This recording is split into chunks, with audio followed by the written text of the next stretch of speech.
we're taking a closer look at how a new way to grow the meat we eat could make a big impact on the environment.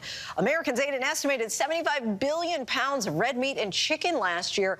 But what if some of that meat was not raised on farms, but in high-tech facilities? Scientists say it could mean fewer greenhouse gas emissions and just a fraction of the land and water used. Devin Dwyer takes a look in tonight's Prime Focus. This is what you've called a slaughterless house. Oh, yes, yeah. The equipment looks like a commercial brewery, but it's not beer they're making. So that's where it all starts, just a few cells. It's meat. So you're making meat in here. Yes. But I don't see any animals and I don't see any animal parts. Well, that's the trick, right? Stainless steel bioreactors or cultivators produce real meat from animal stem cells. You're making chicken in there. Yeah, so if you look at this, this is approximately a 200+ liter tank.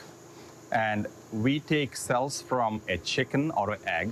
Dr. Uma Valetti is a cardiologist who founded Upside Foods, taking on a food chain as old as time. It takes 2 weeks to grow the equivalent of one chicken, 1,000 chickens, or 100,000 chickens. So you're saying in this factory, you can make more meat faster and cleaner than an average farmer? Well, ultimately, yes. We saw how cells kept on ice can be replicated on a large scale, fed a mixture of vitamins, fats, sugars, and oxygen in tanks, growing into tissues of chicken. Is it safe? Absolutely. The best indication for this is 2 months ago, we are the first company in the world to get FDA green light to bring cultivated chicken to the market. For decades, scientists have pursued growing meat from cells as a way to protect animals and feed a booming global population. The demand for meat is continuing to grow and double, and we just don't have enough resources nor ability to continue to grow that much meat.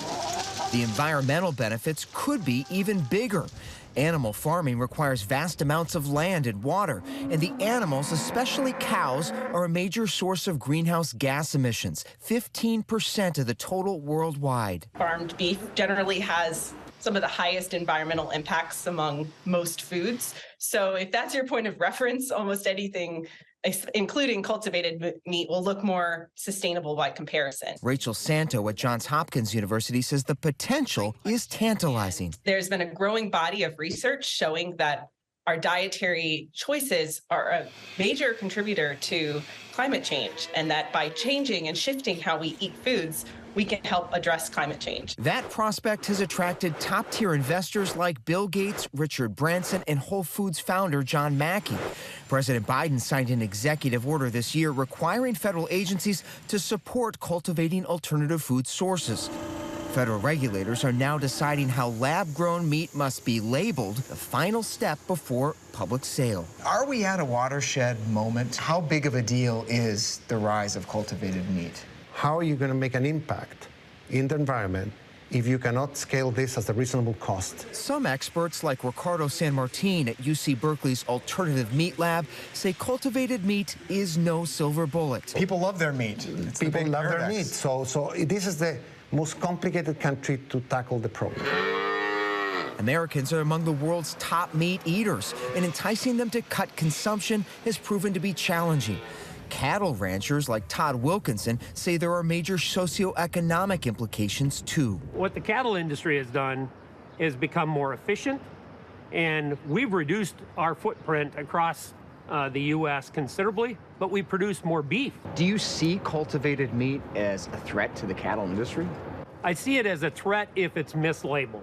So what should it be labeled? Cultured meat, lab-grown, something that just stands out and lets the consumer know what they're eating.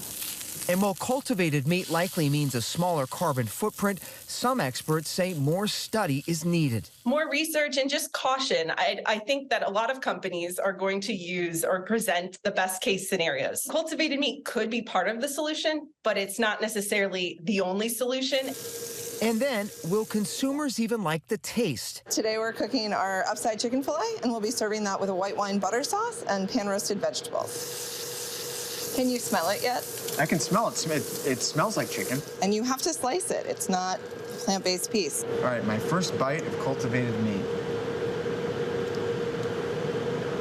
It's chicken. Cultivated chicken could soon be on restaurant menus in California and then possibly store shelves for a premium price in a few years. What makes you so confident people will buy it? People are buying meat right now, despite how it's made. What if we can make the process more kinder, caring, healthier, nutritious? I believe nearly everybody will get behind it.